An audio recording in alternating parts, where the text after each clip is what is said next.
was working with a ton of out-of-town clients. And I was thinking to myself, how in the HE double hockey stick is this guy doing this? Like, how does he meet these people before they get in town? And the answer was he had an internet presence. And that was it. And they were finding him online. He was positioning himself. This is in Tampa, Florida. He was positioning himself as a Tampa, Florida expert.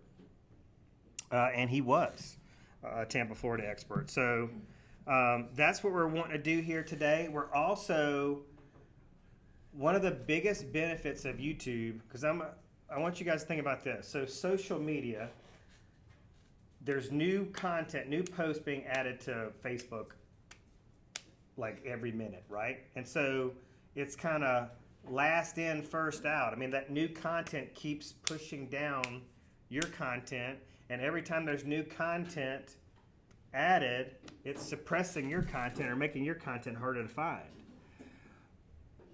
If your content that you're posting on YouTube is relevant, valuable, unique, and unique just means that you're not plagiarizing, okay? You're not trying to cheat, right? You're not going to find somebody else's like blog post or video description and you're not copying it word for word.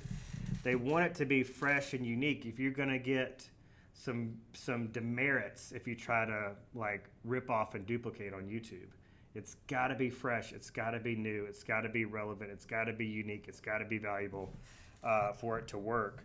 Where was I going with that, Matt? Totally lost my train of thought. Talking about suppressing. Yes, that's right. Stay on top.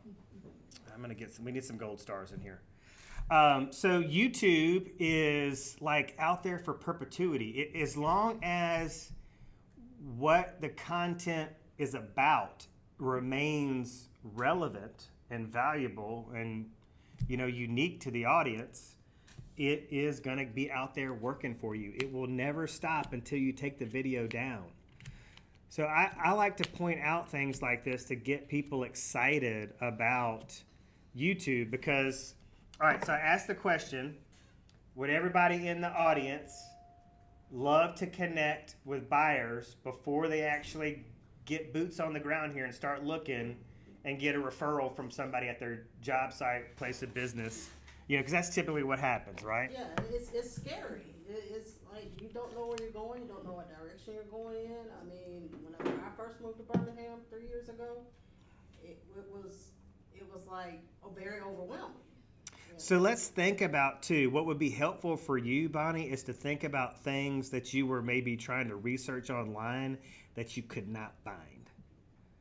So if there's some sort of content that you could create that matches what you were specifically looking for, or just having the mindset of and just holding on to that memory of fear and the unknown and just everything that goes along with moving to a brand new place where you've never been before. So what would be some helpful things that you would have liked to have found or connected with that would have made your relocation easier? Or let's think about it this way. You can, and I want to be careful not to contradict myself here because I've told you not to rip off and duplicate, but you can do this. Okay, so let's say you found something, a piece of content, a blog article, a video that was valuable but missing something. Or it was a good start or a good try, but because some people that write these blogs, they're not putting a whole lot of time into it. They're just trying to put some content out there quickly that may resonate with somebody and may result in a lead.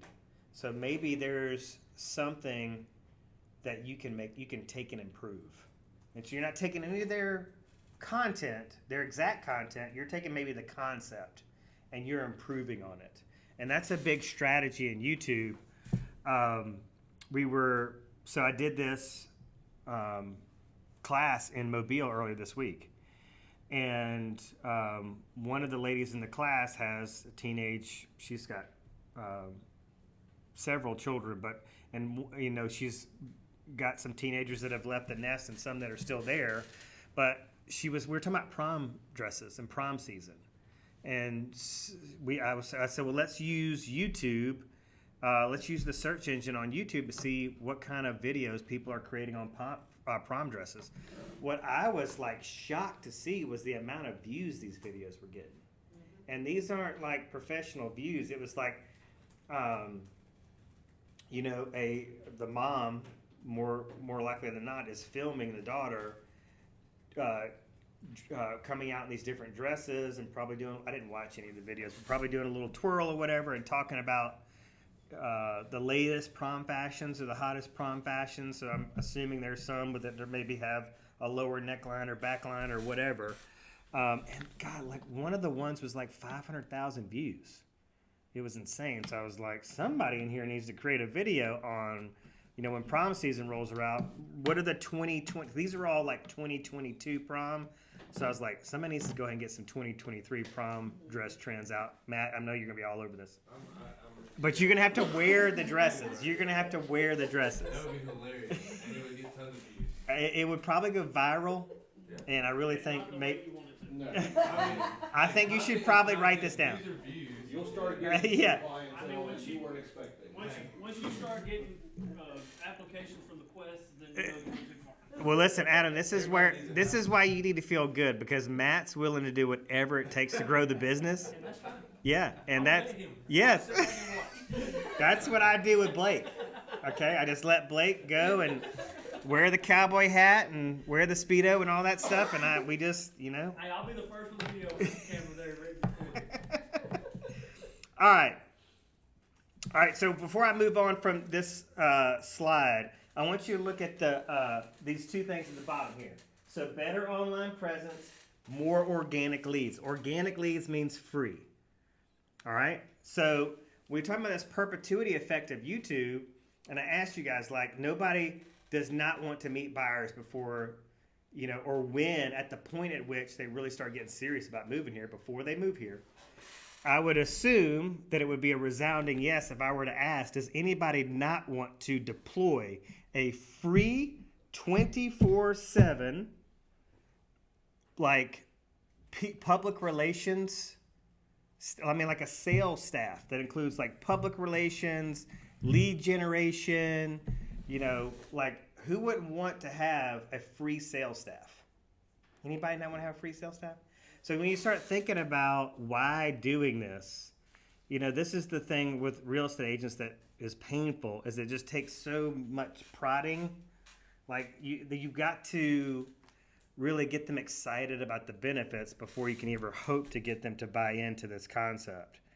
But things can happen that, and you need to keep your eyes and ears open for, you know, the validation, the leads that are coming in, but just recognizing when people, you know, start telling you like, hey, I saw this, I saw that, I love what you're doing here, I love that post, or that was really interesting.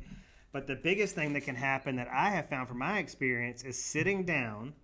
So let's think most people interview anywhere from 1 to 3 agents when they decide to list their home. But sitting down with people that want to sell their home and know that I'm in competition with other agents, but they greet me so warmly and say, hey, we've been following you so long on social media that we feel like we know you. So the rapport is already established. Like once you have that moment, so either one of these moments, you're looking at a commission check that you would not have gotten otherwise if you hadn't made this post or shot this video. The same thing is going to happen when, you know, you win the listing, because you walked into an appointment with people you have never met in person and they feel like they're your friends. It's just so powerful. So that's what we're trying to do here. And we had a Tom Ferry training that we were live streaming at our other office location not too long ago. And Tom made a really good point, and I wanted to make sure I communicated this to y'all.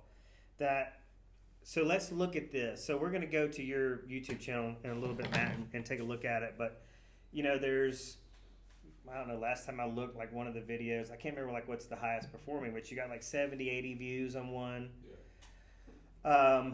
And you may go, wow, you may think that's low. You may think it's high. But I look at it this way. This is the point Tom was making. If you're able to get, like, command the attention of somebody, much less 70 people, for 30 seconds, a minute, whatever it is, a lot of times they're not going to consume. Very seldom is somebody going to consume all of your content in one sitting, or all of a video just in general.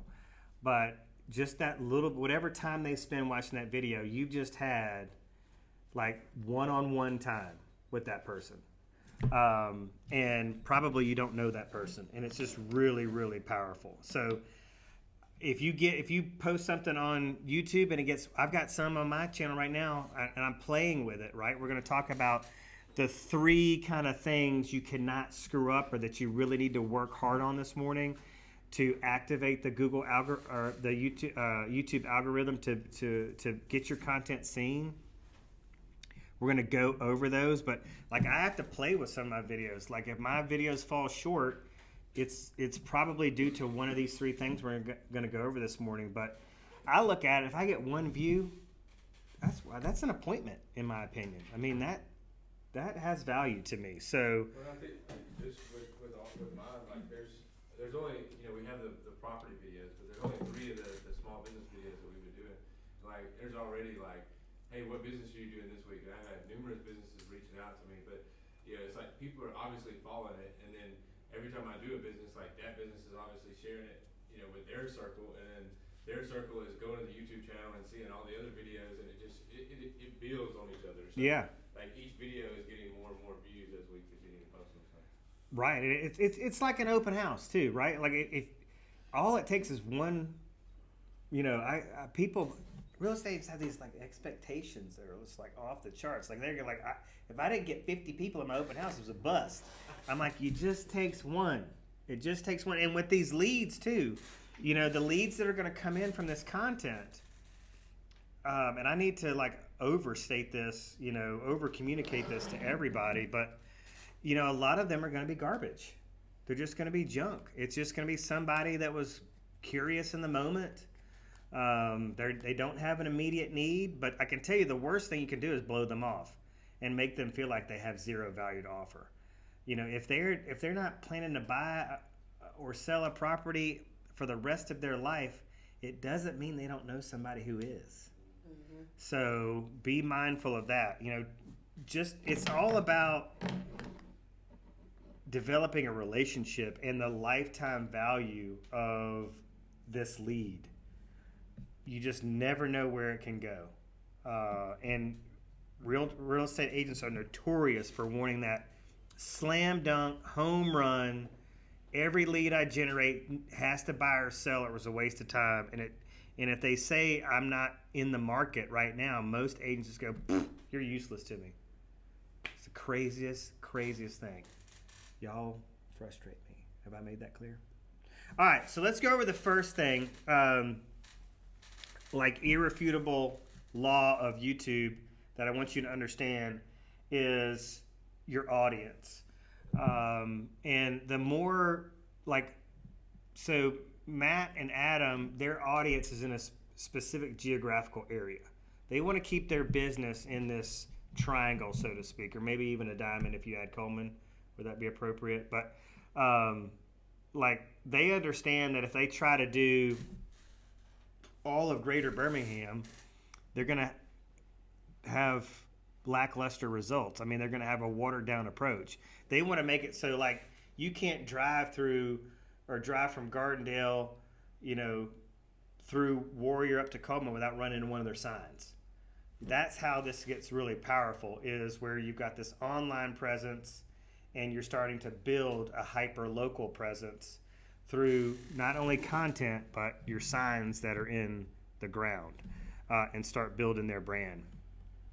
But one of the best kind of rules of thumb is, a lot of people just struggle with content and what is valuable and relatable content. Well, and you and I have talked about this before. The things you're learning. So Bonnie's in real estate school right now. So Like the other week, they learned about like foreclosures and right of redemption, and I was like, that's some great content to create. Like helping people understand the foreclosure buying process from, you know, what are the pros, what are the cons, what are the things to be kind of weary of, what does the right of redemption process work, how does that impact the sale or the ownership, you know, all from A to Z with foreclosures. That's going to be content that people are going to gobble up right away. Loan programs, low to no money down loan programs, 100% financing, bond loans, step up loans. You know, each one of those can be content. Educating people on the new construction buying process. But anything that you get asked a question more than once, you should train yourself to go, oh, there needs to be a video and I believe a blog written about each one of those. But I'll try not to jump too far ahead on that because we're just talking about videos. But we are going to talk about the fact that the description section of the YouTube video it is a blog in and of itself. All right, so educate to attract. We just assume, I think, too often the public knows everything that we know, or everything we know, we just learn it, but everybody else knows it. But people want to know what to expect from a process, from the home buying process, the home selling process. There may be some content you create on, you know, like getting your home ready for market. What are the top 3 to 5 like quick, easy, inexpensive staging tips you've got? I mean, the list is endless, right? But you know, I would say this, that if you're going to get into the business of generating organic leads, you need to understand that if you're not ready to be consistent, so the content needs to be valuable and authentic. But if you're not ready to be consistent, you're not ready. Because if you put out a YouTube video once a month, you're probably going to see very little results. Okay? It's the same concept of real estate agents getting their license and thinking they can tell their friends and their family one time that they're a real estate agent and have them remember forever. You know, content's the same way. You've got to consistently be putting yourself in front of your audience and giving your audience what they want. Okay? So if I want to work Gardendale, Jasper, Aniana, and I want to work that triangle, then I need to be promoting small businesses, lifestyle components, school districts, taxes, you know, cost of living. I need to be like an ambassador to this area, ambassador to the small business owner, ambassador of the community. I need to be volunteering, you know, helping people raise money, just shining a light on, you know, things that people want to know about that actually are either living in these communities or have plans to relocate to these communities. All right, this is a site, answerthepublic.com is a site that you can use to figure out what questions people are asking in relation to lots of different things. But if you go in here and try to do too many of these search queries, it's going to ask you to sign up or to upgrade. You're going to get a prompt to upgrade to this professional version. I don't think it's very expensive, but I'm going to show you a workaround. So, you know, once you get the prompt to upgrade, you just get off the site and go back tomorrow and you can run a couple searches for free. But another option is to just use the YouTube search engine to look for. You could also do this with Google. What content are people creating? So let me just come in here and put in Birmingham, Alabama real estate. And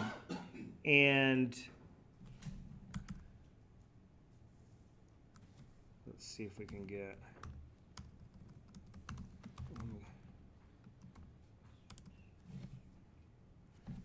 So I live in Ross Bridge. So there's a ton of stuff in Ross Bridge. that I could create content on: the hotel, the spa, the golf course. The resort is also the hotel, but there's a lot of amenities in Ross Bridge, so I could break that down. And this is one of the things I would think we would all want to do is all the subdivisions that are in our geographic farm area that have a decent amount of turnover and seem to be attractive and popular places for people to live.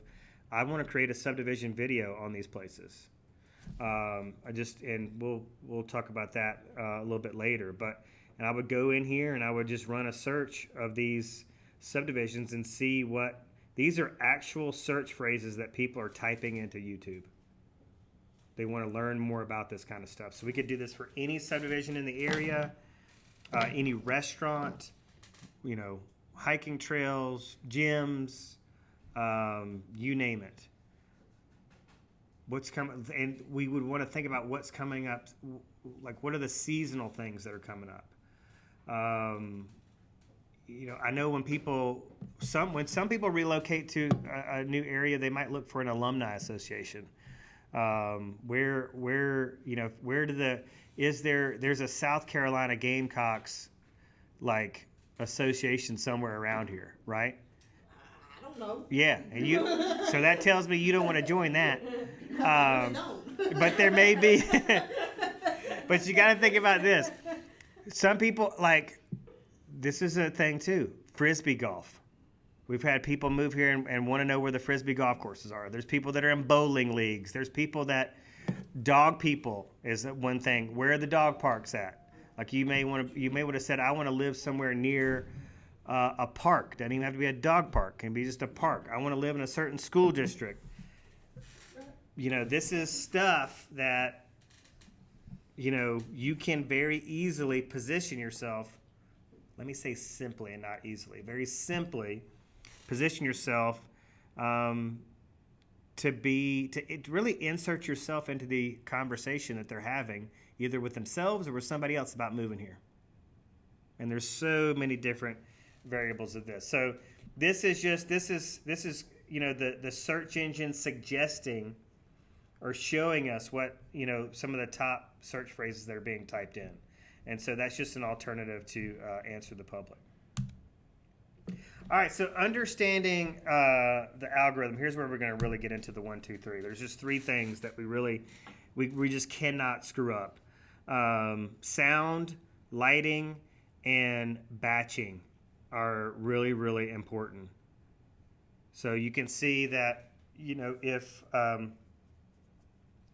Well, Matt's got the microphone here. This is obviously going to be way better sound. At this distance, it probably won't make that much of a difference. I'm really curious to see if it does. But we've got decent lighting. I'm sitting under a light here. But I can't tell you, how many agents, that I've worked with that will shoot video in the dark or in dark places. So the lighting's very poor. Or they'll go out and shoot video on a super windy day. And all you hear is the wind noise and the camera's moving. They don't hold the camera still. The camera's all bouncing around, and it's oh, this is a great movie. They're shooting the video into the sun or whatever, so there's this big glare, in the video, and that's just not gonna work out well.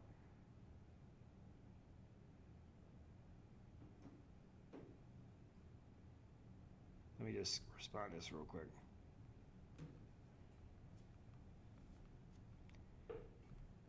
But any questions so far on what we've gone over? What do you mean by batching? Okay, so batching really talks about, I've added this in as this is a distribution talking point. So I've got agents that are creating consistent content. They're being consistent, but they are not redistributing the content other places. So we're sitting on our back porch. This has been several weeks ago, but we have all these bird feeders, and I've got all this chipmunk food and everything out in my backyard. So we got chipmunks running around our backyard like crazy, and we eventually started attracting hawks, and now we don't have as many chipmunks. Good. So I'm pretty sure I put them in I created a kill zone.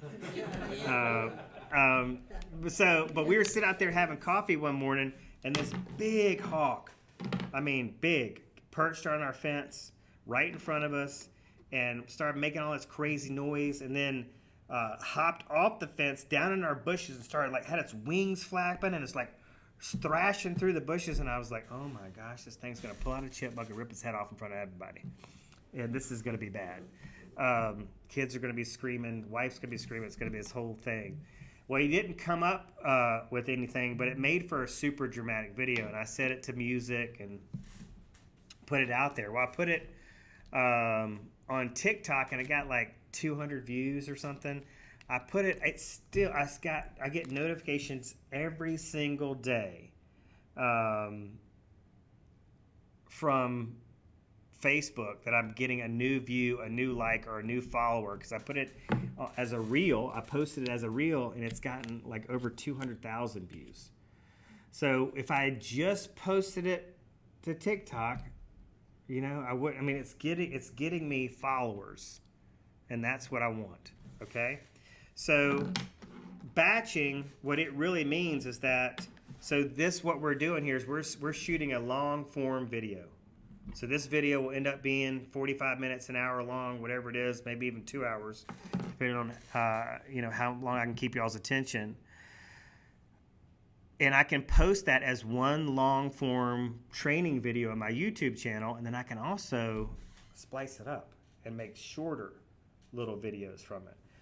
So I don't know if I'm doing Morgan's marketing with Hero Title, and maybe some of y'all have seen that you've seen these little clips that I'm putting out with her in front of a podcast mic.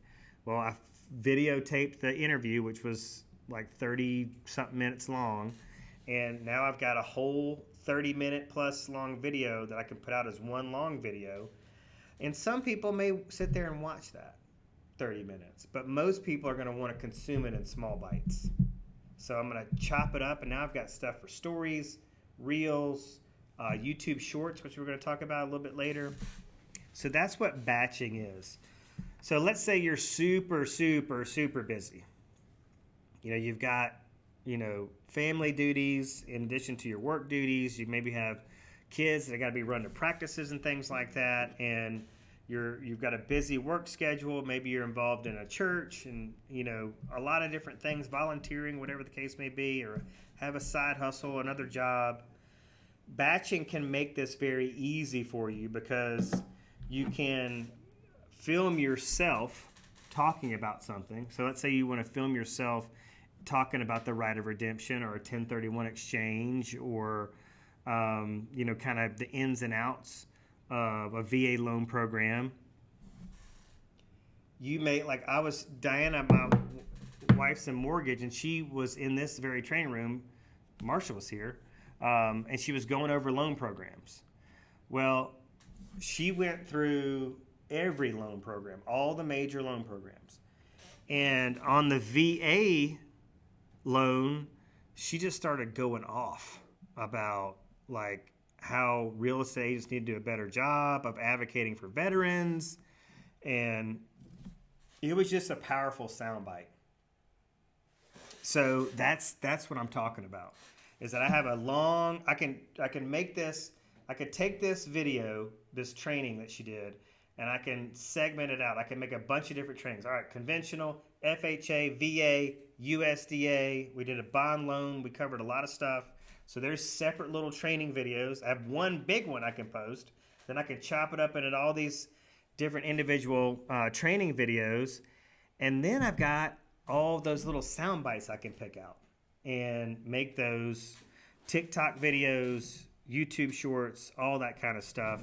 And so I'll show you guys a little trick or hack. So I'll load. Is anybody in here ever used iMovie to edit a video? You have, Matt? Okay, so what I have here is I've uploaded the podcast video that I shot with Morgan. And what I do here is basically the editing capabilities you have in iMovie are very, very simple. But you can click on the video and it highlights it in yellow, and you're allowed to put your thumb right here and drag. You can drag this front and back. So this end and that end. So I'll go in here, and this is just a clip that I've cut out. But I'll go in here and I'll go all the way to the end of the video. I'll hit this and I'll drag this all the way to the beginning. Okay, I'll take it all, and it's time consuming even to do that little part. So I'll take this all the way back to the beginning, and then once it reached there, then I start dragging it forward. And I just listen to it. This is gonna probably make your head explode, Marshall, but I'll listen to it like 30 seconds or a minute at a time, listening for stuff. So this takes a while, right? You can imagine how time consuming that is to go through this 30 seconds or a minute at a time, listening for valuable sound bites. And when I find one, I'll hit done, and I'll save it, and I'll save it as a talking point I can recognize, and then I'll hit edit, and then I'll start moving forward again, looking for new stuff. So I start at the beginning, go all the way to the end, looking for sound bites, and I just do them one at a time. You know, if I've got, like yesterday, you can start thinking about this. So Tuesdays and Thursdays, I take my daughter to volleyball. She's there from 5:30 to 7:30. So typically I'll go to the gym, and I don't like being in the gym very long, so I'll be there 45 minutes or an hour. Well, I still got an hour left till she's ready to be picked up. So I'll go and sit in front of her volleyball gym, and I will cut clips. That's what I'm doing. I'm cutting little soundbite clips out when I am waiting for her. So I typically do that in the mornings and in the evenings. You know, I make this part of my routine. So my first part of the day and my last part of the day are always social media centric. Okay, that's always the prime focus, because that's when people look at it the most. Okay, that's when I'm going to get the most attention. We need to either make a post first thing in the morning, or what is referred to as wine hour. So anywhere between 6 and maybe 9 p.m., you know, that's when people get back on and start scrolling. Most people are busy during the day. You know, they've got time in the morning, they've got time in the evening. That's about it. Okay, so I would do that. A big part of this process is using your schedule and your calendar to make sure you stay consistent with this. All right, now going back to this educate to attract, we're going to talk a little bit about, just very, very briefly, about what are some other or just additional kind of schools of thought around what is valuable content. And so I'll never forget, I was at a conference in Miami. It was the Agent 2021. It was Gary V's conference that he put on for the real estate industry, the insurance industry, and I think the mortgage, either mortgage or it was travel agent or both. And there was a really wealthy female developer on a panel. And I'll never forget, she said that one of the agents in the audience asked her, "What do you look for in a real estate agent that you work with?" And she really hammered this home. And she talked about how most real estate agents are hobbyists. Okay, most of the real estate agents she comes in contact with don't know. So if you start asking them about, so Matt lives in Warrior. So I start grilling him right now about what's the average days on market. And I got the MLS out. All right, so I start going, all right, what's the average days on market for Warrior? What's the average sales price? What's the least expensive 3-bedroom, 2-bath in Warrior right now? What's the most expensive home for sale in Warrior right now? What's the average price per acre in Warrior right now? A lot of those questions you may not be able to answer, for being honest, right? Now, you should be able to answer those questions, okay? But that's what she was saying. She was saying most agents don't start doing research or developing expertise in a specific area until that specific opportunity presents itself. And that's like prepared for an opportunity when the opportunity presents itself. if you're not prepared for the opportunity, you're going to likely miss it. So she was asked specifically, what type of real estate agent are you looking for? And she said, one that can help me make money, save money, or solve a problem. And you can imagine, what do wealthy people like? Primarily, they want to work with people that can help them make money. What are some tax shelters out there? That would be great content. How can the wealthy save money on taxes? The wealthy hate spending money on taxes. You'll see them. They make Facebook posts about it. You know, nobody called me for 3 days. I just paid my taxes. I'm in mourning. You know, you'll see stuff like that. But there's lots of different things. You got to think about this too. Most of the people we know, or a lot of people we know, are sitting on the highest equity position they will see in probably their lifetime. All right. Now, people, let's say, have on average, what was the NAR stat? On average, people, I think, gained $60,000 in equity over the last couple of years. So some of the people we know, it's 80, it's 120, it's something stupid. What are they doing with that money? Are they doing anything with the money? Most people aren't. Most people don't. They're just like, oh, that's good news. Well, that money, that equity is going to go down, more than likely. Okay? So what they should be doing is securing a HELOC right now for their equity, and then be reaching out to a real estate agent that can help them find a good, solid investment with that money, right? So just kind of food for thought. Any questions so far?